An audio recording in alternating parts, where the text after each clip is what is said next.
একবার সমুদ্রের দিকে তাকিয়ে দেখুন, আর এই পাখিগুলোর দিকে একটু খেয়াল করুন। কত বিশাল এই সমুদ্র, কত অজানা তার গভীরতা, আর তার উপরেই ছোট্ট পাখিগুলো আপন মনে উড়ে বেড়াচ্ছে।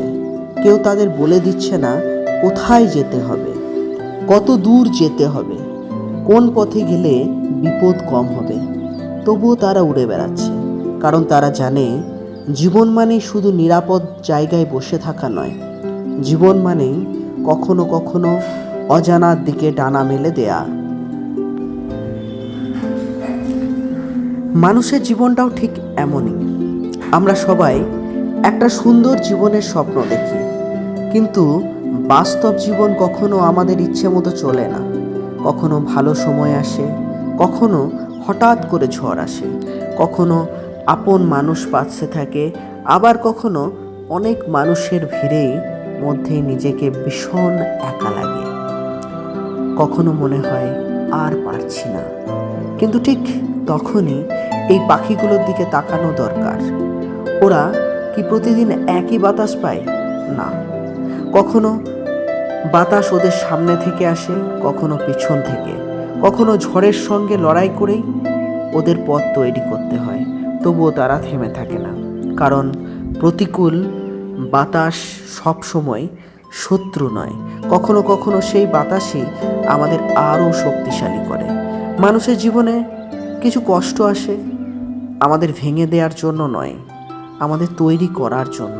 যে মানুষ আজ ব্যর্থ হয়েছে, হয়তো কাল সেই মানুষটাই সফল হবে। যে মানুষ আজ পিছিয়ে আছে, হয়তো আগামীকাল সবার আগেই পৌঁছে যাবে। তাই নিজের জীবনকে অন্য কারো জীবনের সঙ্গে তুলনা করবেন না। পাখিরা তো একসঙ্গেই ওড়ে, কিন্তু প্রত্যেকের উড়ে যাওয়ার পথ এক নয়। কারো গন্তব্য আগে আসে, কারো একটু পরে। তাই দেরি হচ্ছে বলে হতাশ হবেন না, আপনার সময় আসবে।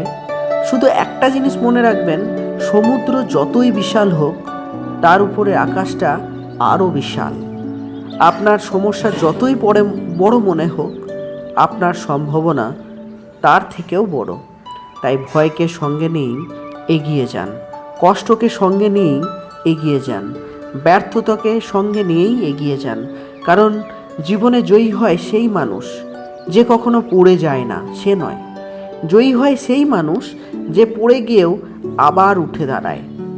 এই পাখিগুলোর মতোই ডানা মেলে দিন, আকাশের দিকে তাকান, আর নিজের উপর বিশ্বাস রাখুন। হয়তো আজ পথটা কঠিন, কিন্তু মনে রাখবেন, যে মানুষ উড়তে শেখে তার কাছে কোনো আকাশই অসম্ভব নয়।